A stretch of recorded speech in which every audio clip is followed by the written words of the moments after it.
Hi guys, Assalamu Walaikum. How are you all? I hope you are well. Welcome back to my channel in this new video. Today's video, how to select all table at once in Microsoft Outlook. So let's started. At first open a document. Firstly, going to the insert menu option and click for the table option. Then choose any row and columns option table. Then again going to the insert menu option and click for the table option. Then choose any row and columns table.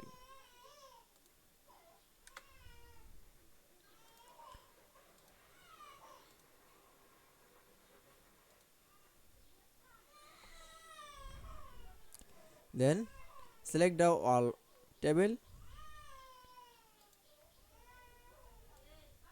Then control keyboard is the control A. Then table all table is cut and paste and copy paste.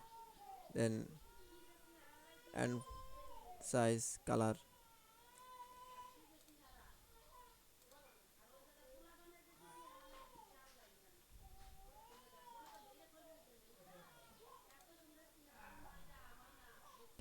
I hope you enjoyed the video. Please like, comment, share and subscribe my channel.